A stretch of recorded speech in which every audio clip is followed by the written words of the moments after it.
una vez más. Esperamos que estén bien ahí donde se encuentran en casita, cuidándose. Continuamos compartiendo una palabra y seguimos orando por la situación, seguimos orando por las autoridades. La Biblia nos ha puesto una responsabilidad, que oremos por aquellos que están dirigiéndonos, así es de que seguimos orando por la situación, no solamente de esta nación, sino en todo el mundo. Sabemos de que todo el mundo está siendo afectado, todas las familias, así es de que seguimos ahí orando por ello. Bueno, en esta ocasión yo quiero compartirles una palabra, espero que sea de bendición. Este es un tema que yo creo que es importante que nosotros estemos conscientes del celo que debe de haber en cada cristiano, en cada creyente. Y Pablo, escribiéndole a los romanos, vamos a leer lo que dice Pablo cuando le escribe a la iglesia en Roma. Y esto es lo que Pablo les escribe en cuanto al celo. Y esto es lo que les dice en Romanos 10, del 1 al 4. Y les dice: hermanos, el deseo de mi corazón y mi oración a Dios por Israel es para salvación, o sea, para que se salve. Porque yo les doy testimonio de que tienen celos por Dios, pero no de acuerdo con un conocimiento pleno, pues ignorando la justicia de Dios y procurando establecen su propia justicia y no se han sujetado a la justicia de Dios, porque el fin de la ley es Cristo para justicia a todo aquel que cree. Aquí podemos ver que el apóstol Pablo está hablando que hay un celo, que no está de acuerdo a la palabra de Dios, que no está de acuerdo a las escrituras. Y hay dos clases de celo. Y yo quiero hablarle un poco acerca de ello.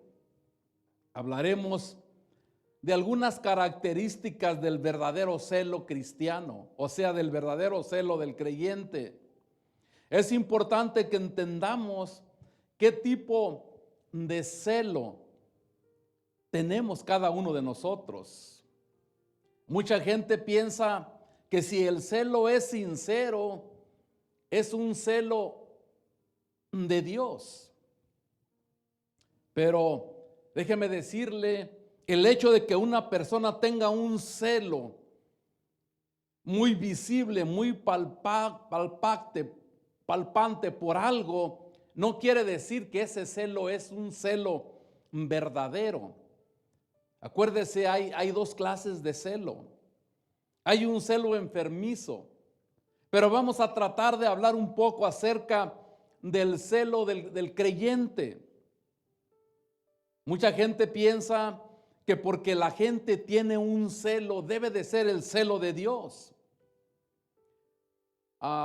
En mi trabajo había una mujer griega y ella compartía de su celo,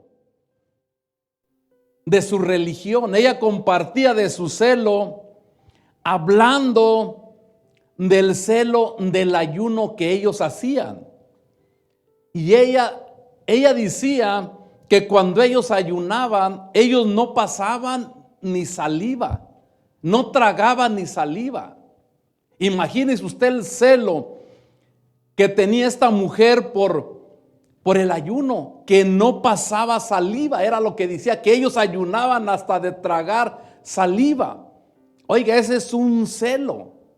Ese es un celo por algo.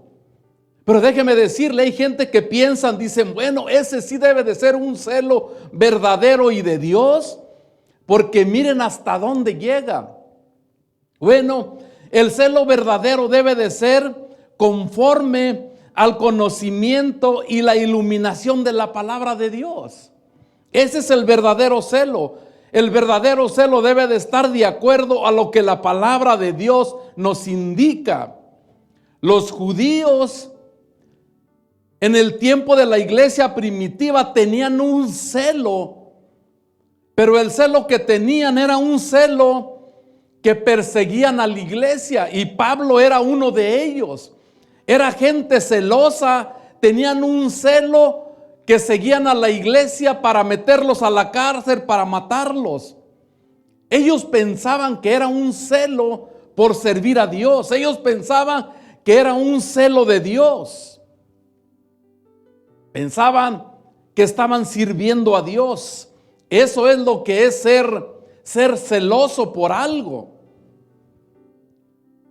Pedro tenía un celo cuando trató de cortarle la oreja al centurión, al soldado. Ese es un celo. Tenía un celo por cuidar a Jesús, que estuvo dispuesto, oiga, hasta cortarle la cabeza a alguien. Ese es un celo. Pero es un celo mal equivocado, porque Jesús después lo reprendió. Jesús lo reprendió. Le dio a entender que no es un celo que es sano. Y hay muchas personas que son celosas y creen que tienen un celo sano y que es un celo que viene de parte de Dios, pero no es así. Los seguidores de muchas religiones falsas son muy celosos, pero su celo no está de acuerdo a la verdad. Ahorita hay gente, oiga, que matan gente por su celo, por su creencia, por su religión. Pero el celo verdadero debe de brotar de motivos verdaderos. El celo verdadero debe de salir de motivaciones verdaderas y genuinas, de un corazón comprometido con Dios. El celo de los fariseos brotaba de un espíritu religioso. Su celo por la oración era para ser visto por los demás. Jesús les dijo en el Evangelio de Mateo 6:5, ellos tenían un celo por la oración, pero ese celo era para que la gente los mirara, que estaban orando, que estaban ayunando. El celo de algunos hombres nace de su egoísmo. Viene de lo que les mueve internamente para ser vistos por las personas. El celo de algunos hombres nace de su orgullo, nace de su deseo de ser reconocidos por la gente. Pero Dios es el que conoce las verdaderas intenciones del corazón. Él es el único que conoce. El celo verdadero brota del amor a Dios y el deseo de hacer su voluntad. El celo verdadero se preocupa por las cosas que a Dios mismo le preocupan. Ese es el celo verdadero. Dios se preocupó por separarnos del mundo.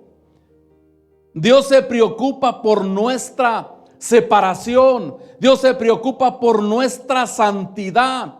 Dice Hebreos, sin la cual nadie mirará al Señor. Por eso Dios se preocupa porque nosotros nos separemos del mundo.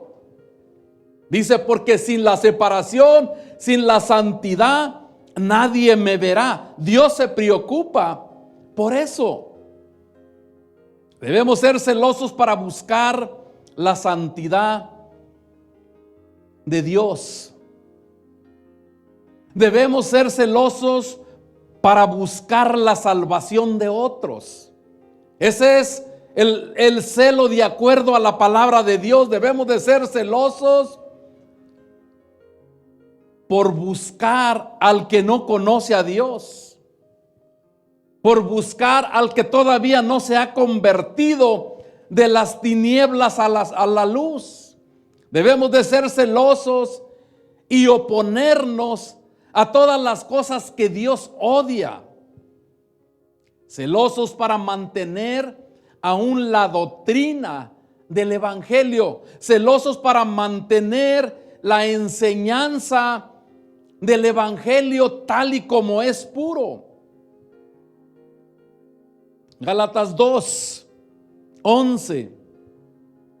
Miramos el celo de Pablo cuando le escribe a los Gálatas acerca de la doctrina, acerca de la enseñanza. Él tenía un celo porque la enseñanza, porque la doctrina, porque lo que se enseñara no fuera contaminado. Y debemos de tener ese celo porque la doctrina, la enseñanza no sea contaminada. No sea contaminada con nuestras propias ideas, con nuestras propias creencias o con las creencias de alguien más. Hoy en día la gente dice todas las religiones son iguales, está bien, puede servir cualquier religión, está bien. Pero Pablo era celoso. Y aquí vamos a ver cuando le escribe a los Gálatas, en Gálatas 2, vamos a leer del 11 en adelante. Y esto es lo que dice. Dice, cuando Pedro vino a Antioquía, yo me opuse a él frente a frente. Se confrontó el apóstol Pablo con Pedro, dos apóstoles. Dice, me confronté con él cara a cara porque era reprensible. Dice, pues antes de que vinieran ciertas personas de parte de Jacobo, dice, él comía con los gentiles. O sea que Pedro estaba comiendo con los gentiles. Dice, pero cuando llegaron, dice, se retraía y se apartaba, dice, temiendo a los de la circuncisión. O sea que Pablo era uno cuando él estaba con los que no eran judíos, pero cuando llegaban los judíos empezaba a separarse porque tenía temor. O sea que Pedro aquí, el apóstol nos está diciendo que Pedro era de dos caras. Cuando había gentiles que no eran judíos, todo estaba bien. Pero cuando llegaban los judíos, rechazaban los gentiles una vez más. Y el apóstol Pablo miró esto. Miró que estaba enseñando algo equivocado. Y no solamente que lo estaba enseñando, él lo estaba enseñando con su conducta. Y sigue diciendo el 13. Dice, y los otros judíos participaban con él en su hipocresía. O sea que Pedro estaba contaminando a los otros con su hipocresía, con lo que estaba haciendo.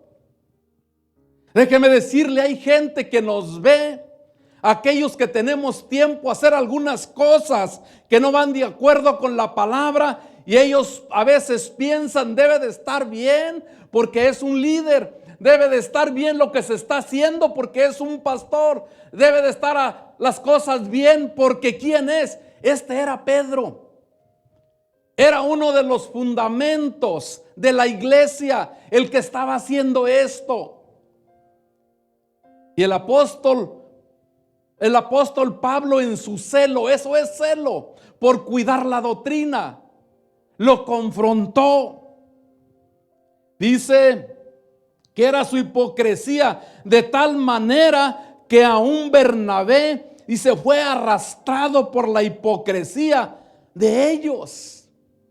O sea que la gente que ellos estaban entrenando, enseñando, ya los empezaron a seguir a ellos en las cosas equivocadas y erróneas. Y sigue diciendo, y aquí es donde dice Pablo, dice, cuando vi que no andaba rectamente ante la verdad del evangelio, dije a Pedro, delante de todos, si tú que eres judío vives como los gentiles y no como judío, ¿por qué estás obligando a los gentiles a hacer cosas de los judíos? Este es celo. Este es celo por mantener la Biblia, la palabra de Dios tal y como es. Eso se llama celo. Y es un celo no de acuerdo a lo que Pablo pensaba, no de acuerdo a la idea de Pablo. Dice, no, esto es lo que dicen las Escrituras. No podemos estar en dos lugares. No podemos creer en una área algo y creer en otra área algo más. Dice, no, dice, y esto miré y lo confronté. Déjeme decirle, debemos de ser celosos, pero de ser celosos en todo, no solamente en algunas cosas, sino en todo. Aquí estamos hablando de que tenía un celo por guardar la enseñanza, por guardar la Biblia, por guardar lo que era. Por eso el celo verdadero está mezclado con el amor. Si odiar el pecado, si hay que odiar el pecado, pero tenemos que amar al pecador. O sea, el celo verdadero debe de estar mezclado con el amor. No amamos el pecado del incrédulo, pero lo amamos a él. Y porque lo amamos a él, deberemos de tratarlo bien. Odiar el pecado, pero estar dispuesto a hacer bien a los que no lo merecen. A los que no lo merecen. Jesús en Lucas 6:33, esto es lo que él dijo. Dice, si tú haces el bien solamente a los que hacen bien, ¿qué mérito tienes? En otras palabras, si tú le vas a hacer el bien solamente al que te hace bien a ti, ¿qué mérito tienes? También los pecadores hacen lo mismo. Ellos tratan bien a los que los tratan bien. Ahí es donde está el celo. El celo no es conforme mi sentir o cómo me tratan. El celo de Dios es conforme lo que Dios piensa, lo que Dios dice. Pablo regañaba a los Gálatas, regaña a los Gálatas por lo que estaban haciendo, pero los regaña y miramos el amor. En el celo miramos el amor, en el celo por lo que él miraba. En la iglesia de Gálatas, Gálatas 4:19, mire cómo los trata. Se estaban portando mal. Cuando usted lee la historia ahí en el 4, lo que estaba pasando, se estaban alejando de lo que él les había enseñado y los regaña, pero mire lo que les dice en el 4:19, los trata como niños pequeños. Hijitos míos, por quienes vuelvo a sufrir dolores de parto hasta que Cristo sea formado en ustedes. Usted y yo no le hubiéramos hablado así, hijitos, no les hubiéramos hablado. Pero eso es lo que hace el celo de Dios en una persona. El celo de Dios que ama al pecador, pero odia el pecado que están haciendo. Por eso el celo verdadero está acompañado por la humildad. Hay humildad en el celo verdadero. Por eso le animo a que pensemos, le animo a pensar acerca de estas características del verdadero celo cristiano. Recuerdo que un hombre, o más bien recuerde que un hombre puede ser sincero o puede ser sinceramente celoso y estar completamente equivocado. Alguien usted lo puede ver y puede estar seguro. Su celo puede ser genuino, pero puede estar equivocado y errado. Eso es lo que miramos en las Escrituras y a través de la vida. Por eso usted y yo asegurémonos de que nuestro celo esté de acuerdo con la palabra de Dios. Que nuestro celo no sea por un sentir, que nuestro celo no sea porque alguien más o vamos siguiendo a alguien más. El celo verdadero beneficia al mismo creyente. Beneficia, el celo verdadero trae un beneficio a la iglesia y a la sociedad en general. El celo es de beneficio para el propio creyente, para el mismo creyente, para su propia persona. Así como el ejercicio es bueno para lo físico, para el cuerpo físico, así el celo es bueno para la salud espiritual. Todos aquellos que son celosos por Cristo, casi siempre yo veo que son personas con gozo. Yo veo que son personas alegres, que son personas más felices que otros. Porque es triste mirar gente que dice que son cristianos y andan todos apachurrados, andan todos tristes. Deje de decirle, cuando hay celo en una persona, siempre sale a través de su cuerpo, sale en alegría, en gozo, en paz. Por eso aquellos que se esfuerzan más por la gloria de Dios son quienes serán más honrados por Dios. Jesús dijo, el que es fiel en lo poquito será fiel en lo mucho. O sea que Dios le puede confiar más. Acuérdese, la fidelidad y el celo siempre andan juntos. Una persona celosa por Dios es una persona de fe, es una persona fiel. Por eso el celo y la fidelidad y la fe siempre andan juntos. El celo ha sido de bendición para la iglesia en general. El celo de las personas ha sido de bendición para la iglesia, para el cuerpo de Cristo. Por eso la iglesia somos deudores del celo de algunos hombres del pasado. Por ellos somos parte del cuerpo. Por personas celosas por compartir el evangelio, usted y yo estamos hoy en día aquí. Porque hubo personas que tenían el celo de Dios por compartir la palabra, por compartir el mensaje. Por eso estamos nosotros aquí. Yo estoy aquí porque había un hombre que tenía celo por la palabra de Dios.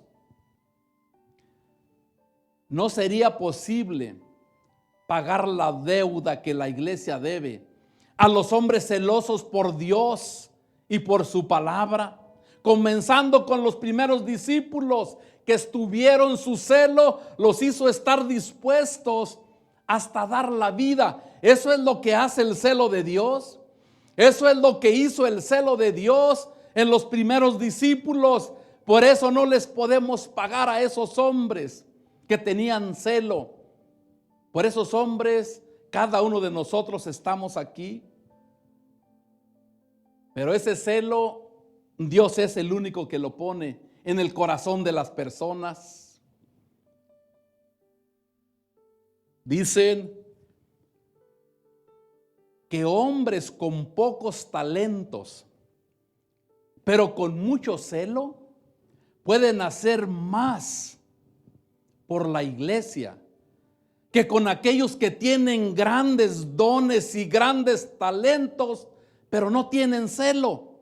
Dicen que hace más en la iglesia alguien que tiene celo que los mismos dones. Y déjeme decirle, es cierto. ¿De qué sirve alguien que tiene muchos talentos, pero no tiene celo, no tiene la gasolina para ponerlos a los pies de la iglesia? De nada serviría. Dicen que una sola persona con el celo de Dios en la iglesia puede lograr mucho. Porque el celo en una persona contagia a otros. El celo contagia a la gente.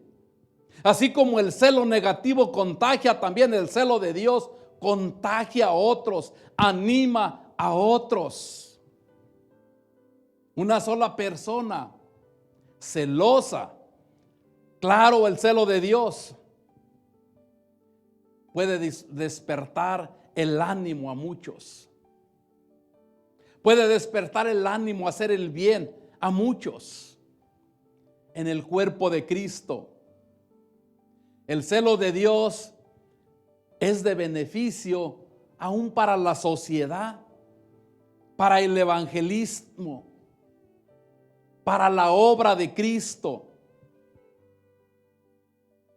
En el mundo, el evangelio siempre ha sido esparcido por hombres con celo. Estaba leyendo de un hombre, oiga, con muchos talentos, muchas habilidades académicas, doctorados, pero conoció a Cristo y el celo de Dios lo hizo ir a países donde no hay lo que tenemos en este país. El celo de Dios es el que hace eso. Por eso una persona puede tener muchos dones, muchos talentos, pero si no hay celo por Dios, si no hay celo por las cosas de Dios, de nada sirve. El apóstol Pablo, escribiéndole a los romanos, dice: ¿cómo pues invocarán a aquel a quien no han creído? En otras palabras, ¿cómo si no hay nadie que tenga celo y vaya a hablarles? ¿Cómo van a invocar a Cristo? ¿Cómo van a invocar a Dios? Para eso se necesitan gente con el celo de Dios, para ir a decirles que hay un Dios que les ama, que hay un Dios que está esperando por ellos, para decirles que hay un mensaje, que hay nuevas de salvación. Para eso se necesita gente con celo. Hoy en día hay gente que sabe mucho de Dios, pero les hace falta el celo de Dios para entregar ese mensaje. Déjeme decirles, sin personas con celo cristiano en el mundo perecería, porque los hombres celosos están dispuestos a ir por el mundo en lugares donde otros no quieren ir porque no tienen el celo de Dios. Cuando una persona está llena del celo de Dios, están dispuestos a ir a donde sea. Hoy en día usted escucha de personas que están en lugares donde están arriesgando la vida y se pregunta ¿por qué? ¿Por qué? Cuando puede estar aquí en una nación donde hay todo, ¿por qué están allá donde hay peligro? Bueno, yo le digo ahorita, la palabra de Dios nos dice que es porque hay celo de Dios. Lea la historia de los primeros discípulos. Estuvieron dispuestos a dar su vida por el celo de Dios que había en sus vidas. Por eso, si tú eres un creyente, ten mucho cuidado de no apagar el celo que Cristo puso en ti, porque Dios puso un celo el día que le entregamos nuestra vida. Dios puso ese celo en nosotros. Por eso es de que empezamos a mirar cambios en nosotros. Por eso es de que la gente se empezó a sorprender de cómo pensamos, de cómo empezamos a cambiar. Jesús le dijo a la iglesia de la Odisea en Apocalipsis 3:19, esto es lo que le dijo: yo reprendo y disciplino a todos los que amo. Y luego les da una orden, no les da una sugerencia, les dice: sé pues celoso y arrepiéntete. Jesús no está diciendo si quieres ser celoso, si te sale ser celoso, no. Le está diciendo: sé celoso y arrepiéntete.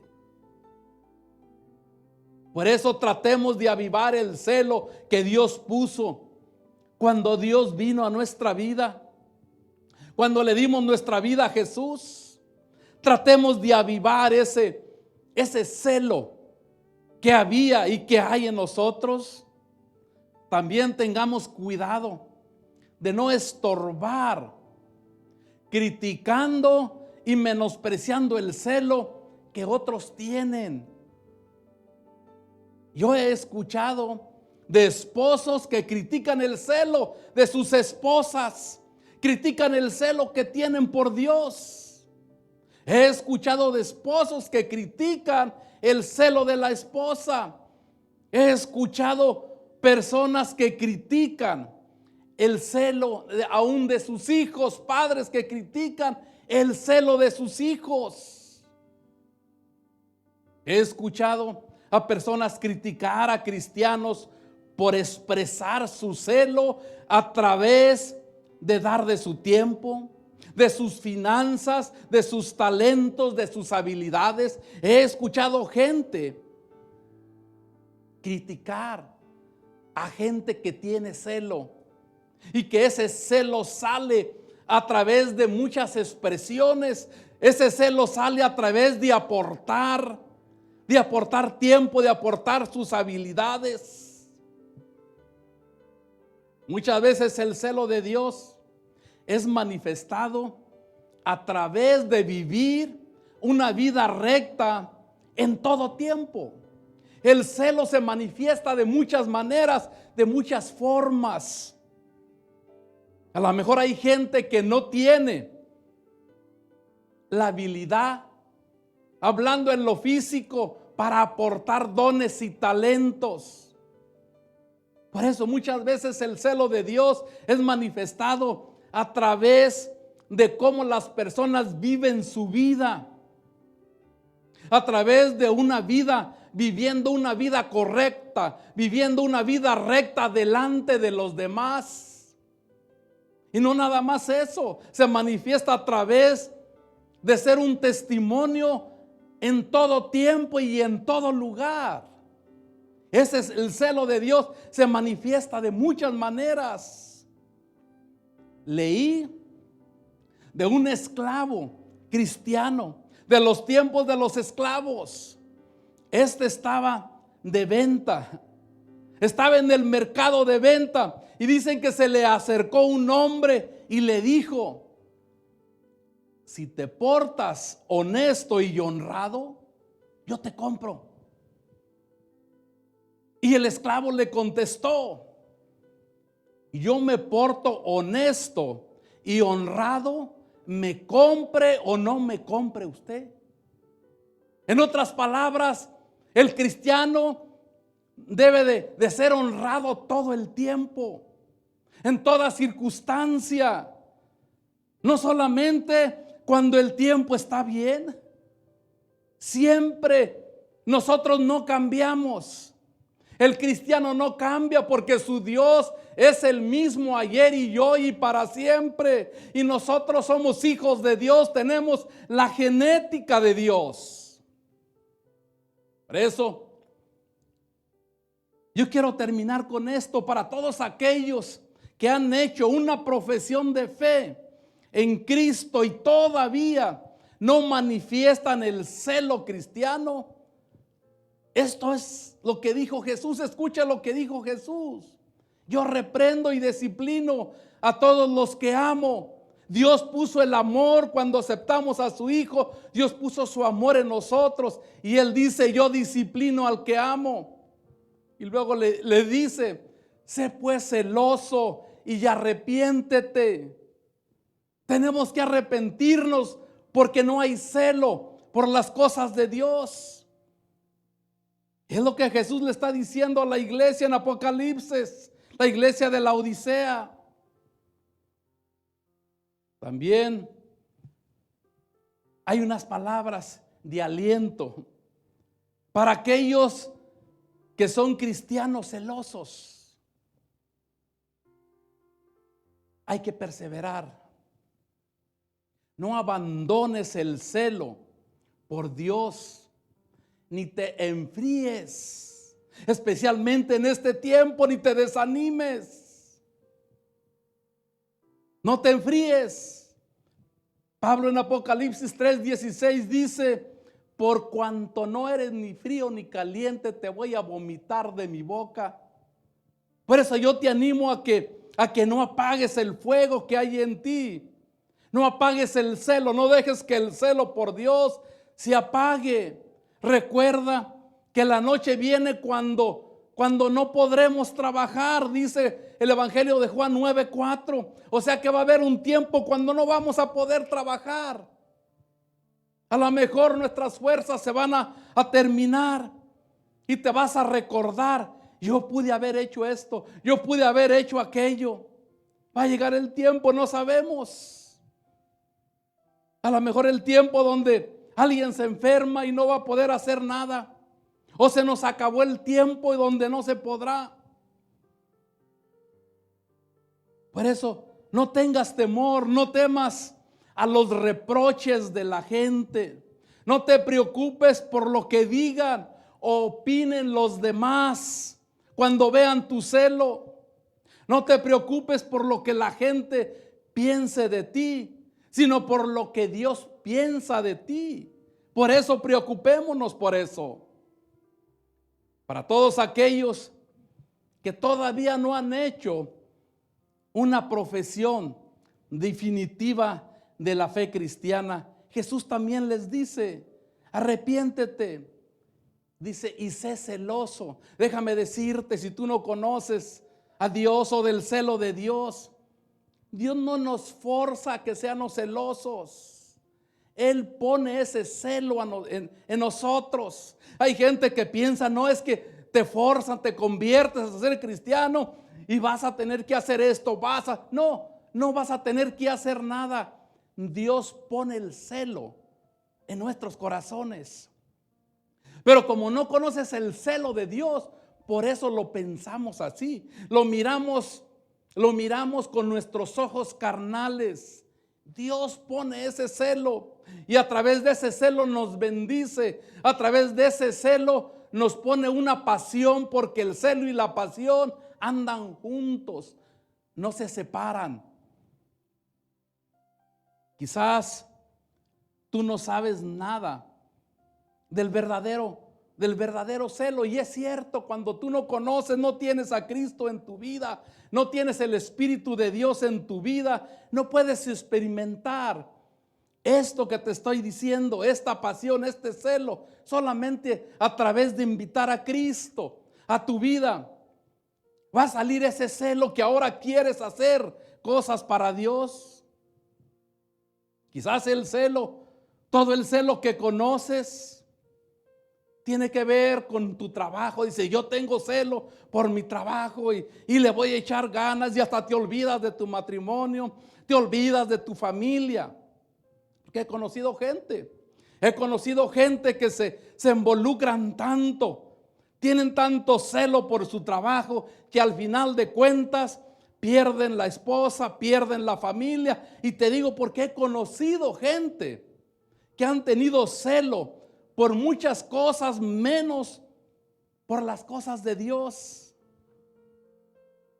Por eso, a lo mejor tienes celo por la política. Hay gente que, ¿cómo saben muchas cosas de la política? No saben de Dios nada, pero de la política saben mucho. Hay gente que, ¿cómo sabe? ¿Cómo tienen celo hasta por los deportes? Escuché de alguien que pagó 9,000, no 900, $9,000 por ir a ver un juego de pelota. Ese celo. Hay gente que todo lo que conoce es ese tipo de celo, pero no conocen el celo de Dios. A lo mejor ese es el celo que tú conoces. No tienes celo de Dios. No tienes el celo por las cosas celestiales, ni por las cosas eternas que permanecen. Déjame decirte, es una tontería ser celoso por las cosas terrenales y descuidar las celestiales.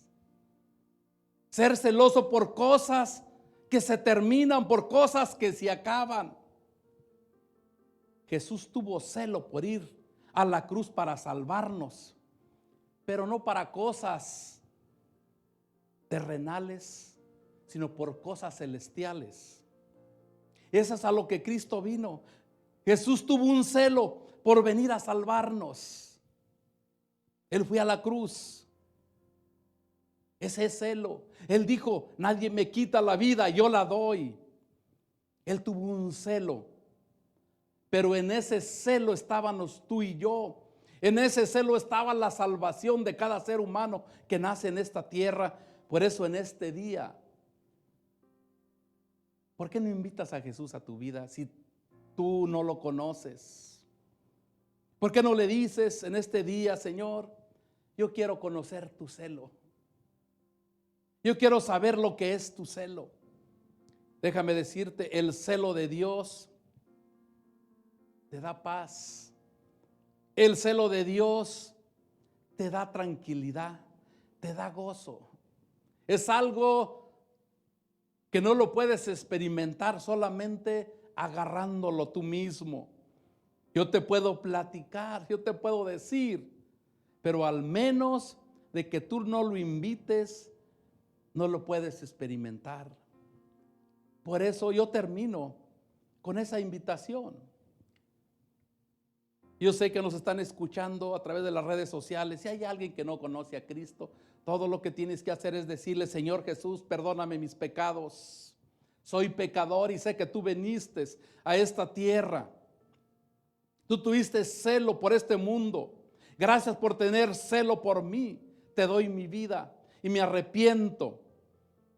Me arrepiento de mis pecados y te recibo como mi Salvador personal. En el nombre de Jesús. Amén y amén, amén. Dios los bendiga.